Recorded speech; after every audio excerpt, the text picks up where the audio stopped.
Good morning students. Saraswati study channel आपका हार्दिक अभिनंदन में स्वागत करता है।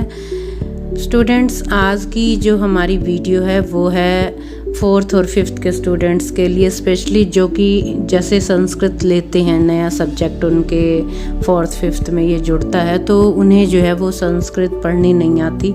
तो कुछ मुख्य बातों को ध्यान में रखकर वो बहुत ही अच्छी संस्कृत पढ़ना सीख सकते हैं।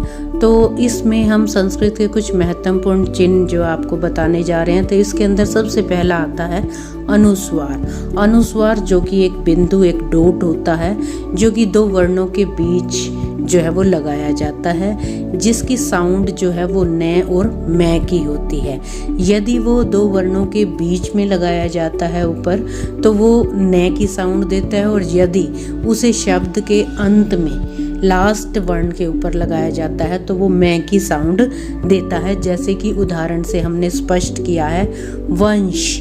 जैसे ही हम इसे वंश पढ़ते हैं तो साउंड से ही पता चल रहा है जो ऊपर बिंदु अनुस्वार है वो न की साउंड दे रहा है। इसी तरह संस्कृतम, तो जब हम संस्कृतम हमने पढ़ा तो जो पहला बिंदु अनुस्वार है वो न की साउंड दे रहा है, और जो लास्ट तय के ऊपर का अनुस्वार है वो मैं की साउंड दे रहा है। तो इनकी पहचान यही है कि जब वो बीच में लगाया जाता है कि दो वर्णों के, तब जो है वो न की साउंड देता है, और जब अंत में लगाया जाता है पूरे शब्द के लास्ट वर्ण के ऊपर तो वो मैं की साउंड देता है। तो ये हम ध्यान में रखकर बहुत ही अच्छे हम जो है बहुत ही फ्लुएंसी से शब्द को पढ़ सकते हैं, जैसे वंश, संस्कृतम। उसके बाद अगला आता है विसर्ग, जिस पर हम कई बार बिल्कुल ध्यान नहीं देते और सोचते हैं कि ऐसे ही लगा है, लेकिन संस्कृत में विसर्ग बहुत ही महत्वपूर्ण चिन्ह है।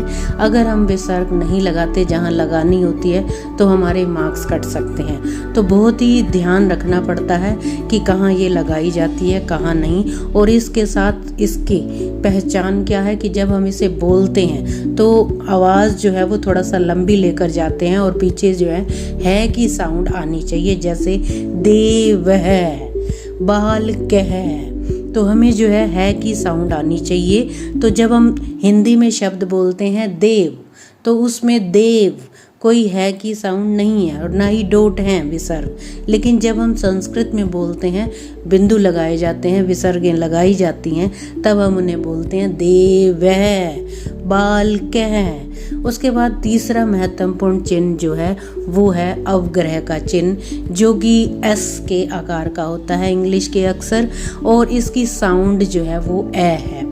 मतलब जहाँ भी ये लगा होता है ये ए, इसकी पहचान है कि इसका मतलब होता है कि ये ए की साउंड देता है। और ये जो साइन है, ये जो इससे पहले वर्ण होते हैं उस पर जोर देने के लिए, जोर की साउंड जो है वो देने के लिए जोरदार ये लगाया जाता है। जैसे हम उदाहरण में देख रहे हैं कोअपि, तो हम इसको कोअपि नहीं बोलेंगे, लेकिन जब हम विग्रह करते हैं तब हम इसे साइन जो है कै प्लस अपि, इस तरह से, यानी कि जो ओ है उसको विसर्गें आ गई हैं, और जब हमने इसको अलग किया है तो वो जो एस यानी कि अवग्रह चिन्ह, खंडाकार चिन्ह है, वो ए में परिवर्तित हुआ है।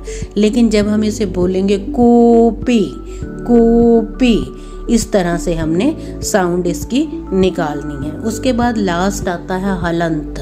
हलंत का मतलब जब भी जिस वर्ण के नीचे हलंत लगा होता है, टेढ़ी रेखा होती है एक छोटी सी, जैसे कि योजक चिन्ह होता है, तो इसकी कोई साउंड नहीं होती।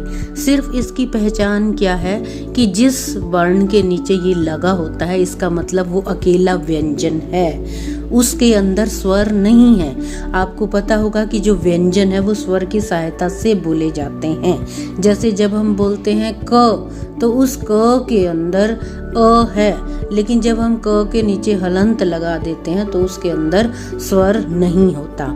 तो इसकी पहचान ही यही है हलंत लगाने की, कि वो अकेला व्यंजन है, स्वर नहीं है उसमें, और इसे इस तरह से बोला जाता है पुस्तकम, गृहम।